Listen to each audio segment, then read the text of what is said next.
Hello guys, welcome to my channel Ranju Singh fame में आप सबका स्वागत है। गाइस, अभी तो दुनिया में बहुत सारी बातें चल रही हैं जो हमारे देश हित में नहीं है। चौतरफा इंडिया घिर रहा है परिस्थितियों से। मोदी जी है, जब तक बहुत ज़्यादा चिंता की बात नहीं है गाइस।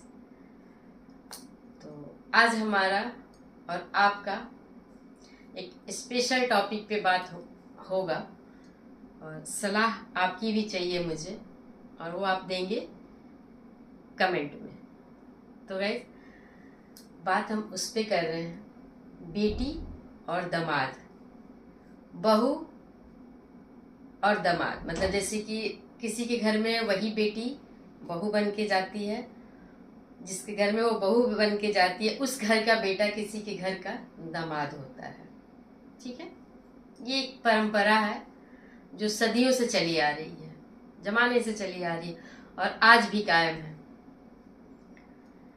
गाइस, जब बेटी बहू बन करके किसी के घर जाती है तो कितनी सारी उम्मीदें लगाई जाती है उस बेटी से, जो कल तक बेटी थी और कल नेक्स्ट डे किसी की बहू बन के गई। मल्टीपल एक्सपेक्टेशन होती है और सदियों से पूरी करते हुए भी आती रही हैं लड़कियां, बहू का फर्ज निभाती आई हैं। लेकिन उसके बावजूद भी उसको इतने ताने, इतनी सारी प्रताड़नाएं भी दी जाती थी और दी जाती है आज भी, जिसका लड़कियों ने अब मुखर होकर के विरोध करना शुरू किया है। अब पता नहीं कितने जमाने से होती है ये, कि वो भी जमाना था गाइस जब एक आदमी कितनी सारी लड़कियों को अपनी पत्नी बना करके रखता था। वो भी एक जमाना था। एक पत्नी के होते हुए दूसरी शादी करना, तीसरी शादी करना, बेशक उनका राजनीतिक मुद्दा रहा होगा, लेकिन उस परिस्थिति में लड़कियों को किस तरह के परिस्थितियों का सामना करना पड़ता होगा, किस तरह का इमोशनल ट्रॉमा वो झेलती होंगी, ये तो वो समझ सकते हैं जो इस आज के दौर में भी उस तरह के परिस्थितियों से दो चार होना पड़ता है। लेकिन धीरे धीरे समय बदला, समाज बदला, सोच बदली। एक हिंदू मैरिज एक्ट के तहत एक शादी की इजाजत दी गई, कानून बना। सारी चीजें धीरे धीरे करके लड़कियों के फेवर में आती गई। लेकिन आज भी गवर्नमेंट लग गई, रूल बन गए, लॉ आ गया, लेकिन आज भी भारतीय परिवारों में, घरों में एक बेटी जो है ना, जब तक अपने माँ बाप के घर में रहती है तो वो माँ का और बाप का घर होता है, वहां उसको बेटी बन के रहना होता है। जब शादी होती है, ससुराल जाती है, तो सास और ससुर का घर होता है। ठीक है, उसमें वो एडजस्ट करती है, नहीं होता है, बहुत सारी मल्टीपल प्रॉब्लम्स होती हैं। अगर प्रॉब्लम हो गई तो वहां से भी अगर वो बेघर होती है तो गाइस, उस सिचुएशन में उस लड़की के पास कोई घर नहीं होता, क्योंकि ये माँ का घर है, जो कि बेटे को, मतलब उसके भाई का घर रह जाता है उसकी शादी के बाद, माना जाता है यही। अब कानून आया है, वो ठीक है, लेकिन कानून का पालन होते होते पता नहीं कितने 100 और वर्ष गुजर जाएंगे। तो लड़कियों का गाइस कोई घर नहीं होता। बहुओं को लाख टॉर्चर किया जाता है ससुराल में, वो कितना करती भी है, सहती भी है और रहती भी है। ठीक है, आप वही एग्जाम्पल ले लीजिए कि अगर दामाद ससुराल में आता है, मतलब अपने वाइफ के घर आता है, और उसको अगर कुछ बोल दिया जाए, एक बार दो बार भी अगर बोल दिया जाए, उसको बहुत मिर्च लगती है, बहुत मिर्ची लगती है, एक्शन ले लेता है। आपको, अपनी वाइफ को चाहता नहीं है कि दोबारा वो मायके जाए। यहाँ तक कि अपने जो बच्चे होते हैं, जो नाना नानी के पास जाना चाहते हैं, बच्चों पे भी रोक लगा देता है कि नहीं जाना है। क्यों? एक बार दो बार के बोलने पे। और वही बेटी जो बहू है तुम्हारे घर की, जब कपल कहा जाता है कि दोनों बराबर के एक पार्टनर है, एक जीवन में लाइफ पार्टनर है, तो क्या लाइफ पार्टनर सिर्फ बेडरूम के लिए है? कि समानता दोनों साइड होनी चाहिए। कि अगर आपके पेरेंट्स कुछ कहते हैं आपकी वाइफ को, तो आपके वाइफ के भी पेरेंट्स तो पेरेंट्स है ना। अगर उनके हिसाब से कोई भी चीज गलत लगती है, वो भी आपको बोल सकते हैं ना, या नहीं? एक तरफा रिश्ता है गाइस। जिसने भी इस तरह के रिश्ते बनाए होंगे और इस तरह की छूट दी होगी, बिल्कुल पार्शलिटी करने वाला इंसान रहा होगा।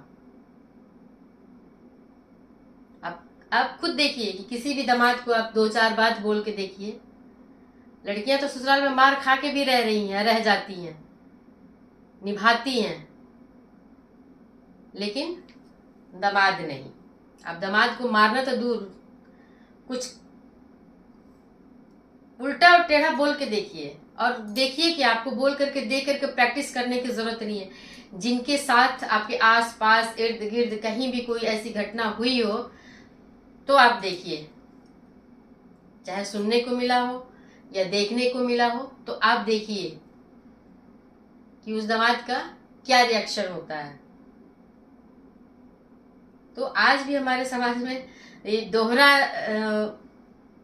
दोहरा चरित्र है ना, लोगों के परिवारों में वो दिखता है। और हम भी, आप भी और आप भी देख करके उसको अनदेखा कर देते हैं, अनदेखा कर देते हैं और लड़की को छोड़ देते हैं। ठीक है, एडजस्ट करो, एडजस्ट करो, करते हैं, बहुत सारे लोग करते हैं गाइस। ऐसा नहीं है कि कोई एक घर करता है और 2 घर के लोग करते हैं, मल्टीपल घरों में यही है। और ये मेरे कहने से आप लोग ट्रस्ट मत करिए, लड़कियों का कोई घर नहीं होता गाइस। इन सारी बातों का मेरा एक मतलब है कि लड़कियों का कोई घर नहीं होता। मैं एक बार अपने वीडियो में दोबारा ये रिपीट कर रही हूँ, लड़कियों का कोई घर नहीं होता। और ये सबसे बड़ी दुखद बात है। लड़कियां चाहे कितना भी पढ़ ले रही हैं, लिख ले रही हैं, जॉब कर रही हैं, कुछ भी कर रही हैं, कितने भी हाई पोजीशन पे पहुंच रही हैं, लेकिन इस सिचुएशन में जब लड़कियां आती हैं और इस तरह के हालात से जब गुजरती है ना गाइस, तो इन दोनों जगह को छोड़ करके अगर वो खड़ी होकर देखती तो उनके लिए कोई घर नहीं होता। माँ बाप का घर भाई का हो चुका होता है और पति का घर उनके माँ बाप का हो चुका होता है।